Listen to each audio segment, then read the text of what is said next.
سورہ نور آیت نمبر 32. اعوذ باللہ من الشیطان الرجیم. بسم اللہ الرحمن الرحیم. وَأَنْكِحُوا الْأَيَامَ مِنْكُمْ. دیکھیں بہت سمجھنے والی چیز ہے کہ نکاح کر دیا کرو، نکاح کرا دیا کرو. ایاما منکم، جو سنگل ہوں تم میں سے. اب تم میں سے کس کے کمپیریزن میں آ رہا ہے؟ لونڈی اور غلام کے کمپیریزن میں آ رہا ہے. اگر آپ بہت تسلی سے اور بہت غور سے اس آیت کو پڑھیں کہ نکاح کر دیا کرو، نکاح کرا دیا کرو، جو تم میں سے، تم آزاد میں سے، تمہارے درمیان میں جو سنگل ہوں ان کا نکاح کرا دیا کرو. اور والصالحین من عبادکم وامائکم، اور وہ نیک لوگوں کا بھی جو تمہارے لونڈی غلاموں میں سے ہوں ان کا بھی نکاح کرا دیا کرو. یعنی اللہ معاف کرے جو کتابوں میں لکھا ہے کہ جی آقا خود ہی کر کے بیٹھ جائیں گے، ایسا کوئی نقشہ کہیں سے نظر نہیں آ رہا. اللہ بلکہ فرما رہے ہیں کہ تم میں سے بھی جو سنگل ہو ان کا کہیں نہ کہیں کپلز ڈھونڈو، ان کے لیے لڑکی ڈھونڈو، ان کے لیے یا لڑکے ڈھونڈو. اور تمہارے لونڈی غلام میں بھی جو تمہیں لگتے ہوں کہ نیک ہیں، اچھے لوگ ہیں، ان کا بھی آپس میں نکاح کرا دیا کرو. اب دیکھیں اور بھی دو بہت گہری بات بتائی جا رہی ہے. ان یکونوا فقراء، اگر وہ ہوں فقیر، غریب، یغنیہم اللہ من فضلہ، غنی کر دیں گے اللہ تعالیٰ ان کو اپنے فضل سے. اب یہ بھی ایک کمپیریزن میں آ رہا ہے کہ اگر وہ فقیر ہوں تو اللہ ان کو غنی کر دیں گے. یعنی اگر غریب ہیں تو ہم نہیں کہتے ہیں عام ہمارے بڑے کہ اللہ اس کی قسمت سے دے دے گا.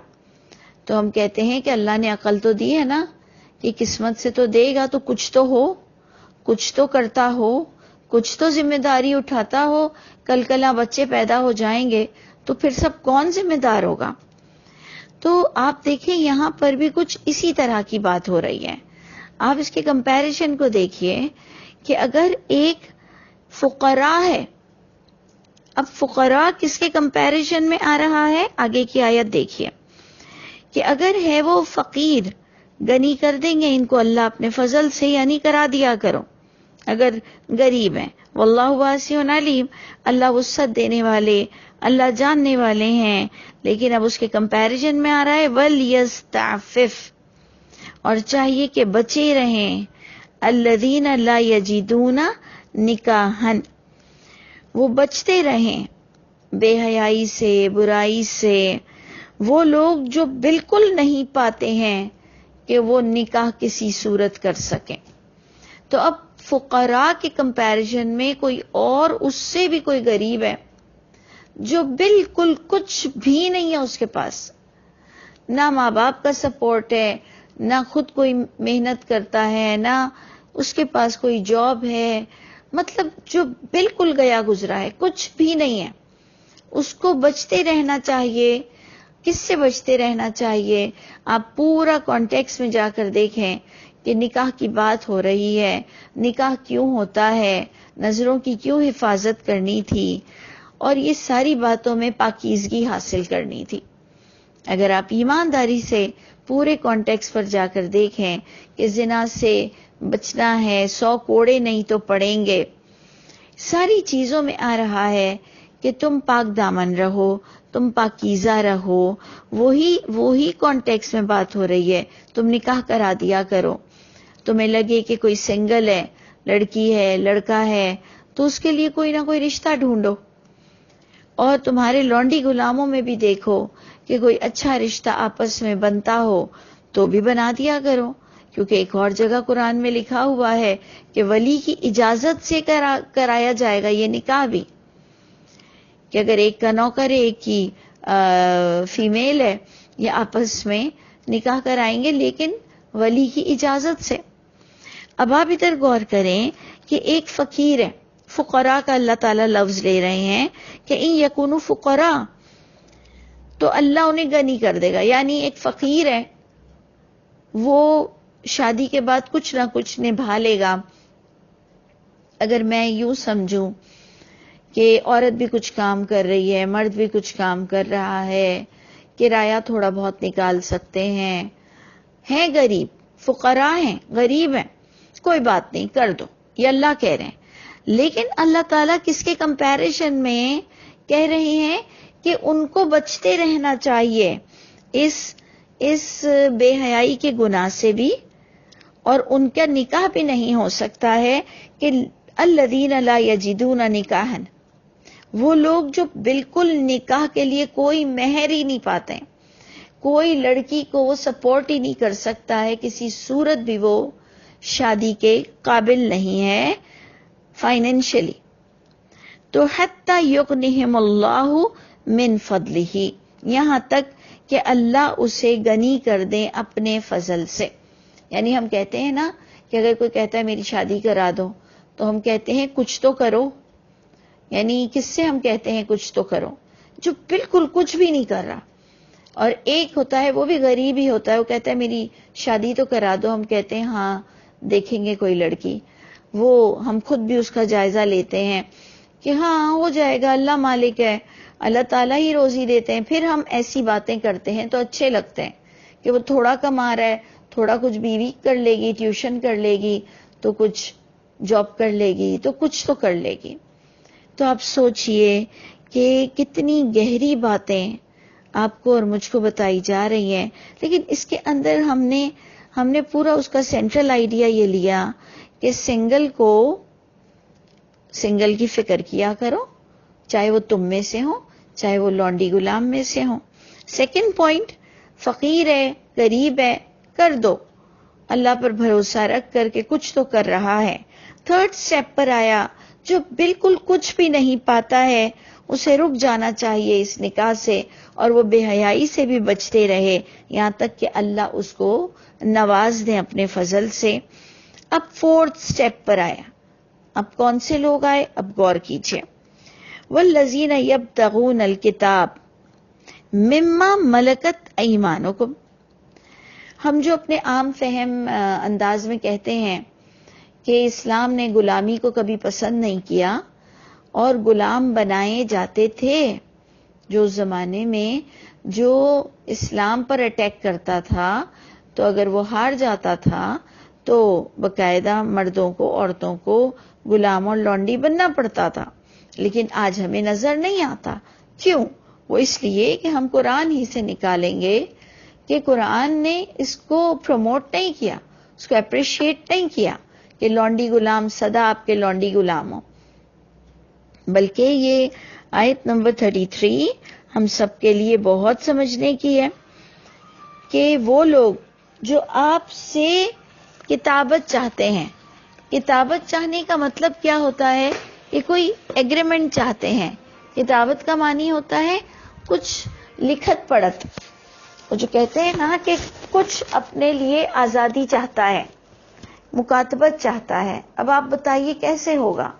میں اس کو یوں ویژولائز کرتی ہوں کہ وہ کہتا ہوگا کہ مجھے اپنی جو تنخواہ ہے یا جو پیسے ہیں وہ آپ آدھے کاٹ لیا کریں، آدھے رکھ لیا کریں، کہ آپ نے مجھے جتنے میں خریدا ہے میں آپ کو اپنا قرض اتارتا چلا جاؤں گا. اور پھر وہ سوچتا ہوگا کہ ایک جنریشن پر میرے بچے آزاد کہلائیں گے، کہ میں اور میری بیوی دونوں مل جل کر آقا کا، مالک کا قرض اتاریں گے کہ جتنے میں انہوں نے ہمیں خریدا ہے، اور پھر ایک زمانہ آئے گا کہ ہمارے بچے آزاد کہلائیں گے. یعنی مجھے تو یہ نظر آتا ہے. اور اسی طرح آپ دیکھیں لونڈی غلام کا سلسلہ ختم ہو چکا.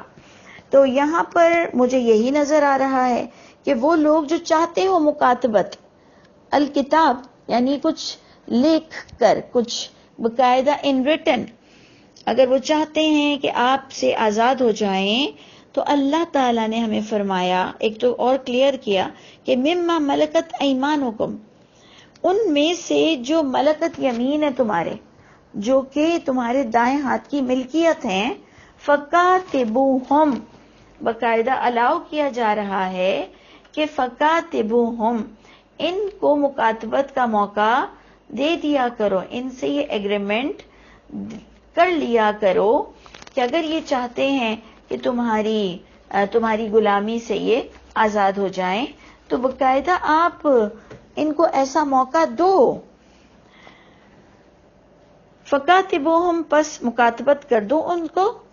ان علمتم فیہم خیرا، اگر تم سمجھتے ہو، اگر تم جانتے ہو کہ یہ باہر نکل کر تمہاری غلامی سے آزاد ہو کر ایک اور ریسپیکٹ فل لائف گزار سکتے ہیں، یہ چور اچکے نہیں ہیں، یہ منشیات فروش نہیں ہیں، یہ غلط لوگ نہیں ہیں، یہ بے حیائی نہیں پھیلائیں گے، یہ شریف لوگ ہیں. اب یہ غلام لونڈی تو بن چکے ہیں لیکن ان میں تم نے خیر پا لیا، اور یہ باقاعدہ آپ کو پیسہ دے کر اپنے پاس سے کچھ بھی چاہ رہے ہیں کہ یہ اب خود کا بزنس کریں، خود اپنے گھر میں رہیں، یہ کسی کے غلام نہ بن کے رہیں. تو باقاعدہ اسلام کہتا ہے کہ ان سے مکاتبت کیا کرو. اب دیکھیں، فرسٹ سٹیپ میں ہم نے دیکھا کہ اگر جو چاہتے ہیں کچھ آپ سے ایگریمنٹ کرنا تو آپ ان سے ایگریمنٹ کر لو. سیکنڈ پوائنٹ پر آپ دیکھیں کتنا اللہ تعالیٰ کریم ہے، اور آپ سب کو اور ہم سب کو بھی تلقین کر رہے ہیں کہ وَآتُوهُم مِّن مَّالِ اللَّهِ، کہ دے دیا کرو ان کو اس مال سے جو الذی آتاکم، وہ مال جو اللہ نے تمہیں دے رکھا ہے. یعنی میں نے اسے جو سمجھا وہ اس طرح کہ اگر آپ سے کسی نے کچھ پیسوں پر یہ ایگریمنٹ کیا ہے، اب وہ ماشاءاللہ دیتا چلا جا رہا ہے مہینے کا، تو آپ بھی میں سمجھتی ہوں ایسے ہی کرتے ہوں گے کہ کوئی غریب آپ نے اس کو اگر ریڑھی بھی دلا دی ہے، سبزیاں دلا دی ہیں، کوئی چھوٹا سا کام کرا دیا ہے، وہ آپ کو بیچارہ منتھلی دیتا چلا جاتا ہے، تو آپ اس کی آخری کی انسٹالمنٹ کو معاف کر دیتے ہو. آپ کہتے ہو کہ ٹھیک ہے اب تم کماؤ تم کھاؤ، اور آپ اس کو تھوڑے دن اس سے آپ قسطیں لیتے ہو. میں نے اسی طرح سمجھا کہ ان کی ہیلپ کرو. اگر یہ تمہیں کچھ دے دلا کر اپنی غلامی سے آزادی چاہتے ہیں تو باقاعدہ ان کو آزاد کرو، بلکہ تمہیں جو اللہ نے عطا فرمایا ہوا ہے اس میں سے کچھ دے بھی دیا کرو. جتنے میں خریدا ہے اتنا پورا، اور جو ان کی ڈیمانڈ ہے مارکیٹ میں، بھائی ہر غلام لونڈی کی کوئی ایک مارکیٹ ویلیو بھی تو ہوگی نا، تو جو مارکیٹ ویلیو ہے اس سے تھوڑا سا صدقہ بھی کر دیا کرو، تھوڑا ان کو آخر میں معاف بھی کر دینا. ولا تکرہوا فتیاتکم، اب یہ تھوڑا سا ایک ڈفرینٹ پوائنٹ آ رہا ہے، یہ مت مجبور کرو، تکرہو، اور نہ تم مجبور کرو، انسسٹ کرو، فتیاتکم، اپنی کنیزوں کو، اپنی لونڈیوں کو، علی البغاء، بغاوت پر، یعنی گناہ پر. ظاہری بات ہے عورتوں سے گناہ کے کوئی کام کروانے ہوں گے، ان کو مجبور مت کیا کرو. ان اردنا تحسنا، کہ اگر یہ تحسن، اگر یہ پاک دامن رہنا چاہتی ہیں تو بالکل ان کو کسی معاملے میں بھی مجبور مت کیا کرو. لتبتغوا عرض الحیات الدنیا، تم چاہتے ہو کہ تم ان سے مال کماؤ، ان سے بے حیائی کروا کر ان سے مال کماؤ. تو پوائنٹ بہت گہرا ہے، وہی سورہ نور کے ٹاپک سے بالکل جوائن ہو رہا ہے کہ کسی صورت آپ آقا ہونے کی بھی صورت میں بے حیائی کی طرف مائل نہ کسی کو کر سکتے ہیں، نہ کرا سکتے ہیں. یہی چیز اگر ہم آج کے زمانے میں لے لیں کہ اگر آپ ایک باس ہیں، اگر آپ کوئی بزنس کو ہولڈ کرے ہوئے ہیں، آپ بڑے ہیں، آپ ایڈمنسٹریٹر ہیں، آپ کیسے اپنے فیمیلز کو یونیفارمز دیتے ہیں؟ آپ دیکھیں آج کل ہمارے ایشیا کے سپر سٹورز میں بھی کس طرح کی لڑکیاں ڈریسز پہنتی ہیں، کتنا ان کو میک اپ ضروری ہوتا ہے، کتنا ان کو بظاہر ایک پریزنٹیشن اچھی دینی پڑتی ہے. آپ دیکھیں ایئر ہوسٹس کس انداز پر رکھی جاتی ہیں. یہ ساری چیزیں بے حیائی کی طرف مائل کرتی ہیں اور اللہ تعالیٰ اسے بالکل پسند نہیں کرتے ہیں. تو ظاہری بات ہے یہ تو آج کل ہمارے پاس کوئی ہمارا خریدا ہوا مال نہیں ہے. عورتوں میں اگر اللہ معاف کرے عورتیں خرید لی جائیں تو مرد ان کا کیا کریں گے؟ یا عورتیں بھی کوئی کم نہیں ہیں کہ اگر ان کے پاس خریدے ہوئے غلام ہوں گے تو یہ ان کے ساتھ کیا کچھ کرا سکتی ہیں. تو اللہ فرماتے ہیں کہ پھر اس میں وہی بے حیائی کا ایلیمنٹ آ گیا کہ آپ کسی کو بھی مجبور نہیں کر سکتے بے حیائی پر. کیا آپ دنیا چاہتے ہو؟ کیا آپ ان سے کمانا چاہتے ہو؟ وَمَن يُكْرِهْهُنَّ، اور جو مجبور کرے گا ان عورتوں کو، فَإِنَّ اللَّهَ مِن بَعْدِ إِكْرَاهِهِنَّ غَفُورٌ رَحِيمٌ، پس بے شک اللہ تعالیٰ بھی ان کی مجبوری کے بعد، یعنی اگر وہ مجبور ہیں، وہ آپ کے چنگل سے بالکل نہیں نکل سکتے ہیں، اور کسی کو تو فزیکلی تکلیف تک دی جاتی ہے، اور کوئی سہ سکتا ہے، کوئی نہیں سہ سکتا، کوئی بہت جلدی ڈر جاتا ہے، کوئی مارنے پر تل جاتا ہے. تب اللہ تعالیٰ فرماتے ہیں کہ جو ایسی سچویشن آ جائے تو جو عورتوں سے زبردستی بے حیائی کراتا ہو، تب اللہ ایسی عورت کو بخش دیں گے، رحم فرما دیں گے. نہ کہ ایک عورت ڈیلیبریٹلی کہتی ہے کہ میں کہاں سے کماؤں، بچے بھوکے مر رہے ہیں تو میں گناہ کا کام کرتی ہوں. تو استغفر اللہ، اللہ تعالیٰ ہم سب کو ذلیل ہونے سے بچائے، بھوکا مرنے سے بچائے. لیکن آپ دیکھتے ہیں دنیا میں بہت مجبور عورتیں ہیں، لیکن اس کا یہ مطلب نہیں ہوتا کہ سب بے حیائی کی طرف جائیں. اللہ بہت بڑے ہیں، اور انسان کا توکل، انسان کی محنت، اللہ تعالیٰ فرماتے ہیں وَأَلَّيْسَ لِلْإِنسَانِ إِلَّا مَا سَعَى، اے انسان تیرے ہاتھ میں کچھ بھی نہیں مگر جو تو کوشش کرے. تو یہ تو اس سینس میں بات ہو رہی ہے کہ جو کسی کی لونڈی ہو، خریدی ہوئی ہو، نہ جا سکتی ہو، نہ چھوڑ سکتی ہو، اور اس کو وہ مجبوراً کوئی غلط کام کرائے گا، پھر اللہ وعدہ کر رہے ہیں کہ اللہ غفور الرحیم ہیں. تو بلکہ ہمیں تو دعا مانگنی چاہیے کہ اللہ تعالی ہم پر کبھی ایسے حالات نہ آئیں کہ ہم کسی کی ایسی جوتی بن جائیں، کسی کی ایسی لونڈی بن جائیں کہ پھر ہمیں بخشش کا وعدہ بھی مل رہا ہو. اللہ ہمیں سر اٹھا کر چلنے والا بنائیے اور ہمیں بے حیائی سے بچنے والا بنائیے. اس آیت کے ساتھ ہم اینڈ کرتے ہیں کہ وَلَقَدْ أَنزَلْنَا إِلَيْكُمْ آيَاتٌ مُبَيِّنَاتٍ، اور البتہ یقیناً نازل کیا ہے ہم نے تمہاری طرف بالکل واضح آیتیں. اور آپ ایمانداری سے بتائیے گا کہ کتنی واضح کلیئر باتیں ہو رہی تھی. وَمَثَلًا، اور ہم نے تمہیں اگزامپلز دی، مثالیں دی، من الذین خلو، ان لوگوں کی جو گزر چکے، من قبلکم، تم سے قبل، وموعظۃ للمتقین، اور ہم نے تمہیں بڑا اچھا واعظ کیا، درس دیا، لیکچر دیا. موعظہ، موعظہ کس کو کہتے ہیں؟ واعظ کو، درس کو. اللہ فرماتے ہیں ہم نے تمہیں بہت کلیئر کھلم کھلا بات بتائی ہے، اور ہم نے تمہیں انجام بھی بتایا ہے کہ برائی کا انجام کیا ہوتا ہے. ہم نے تمہیں اچھی سی تلقین کی ہے، لیکن یہ سب کس کے لیے پروڈکٹیو ہوگی؟ للمتقین، جو بچنا چاہے گا. تو اللہ تعالی ہم سب پر رحم فرمائے اور ہمیں ان آیتوں کی اور بہترین سمجھ نصیب فرما دے.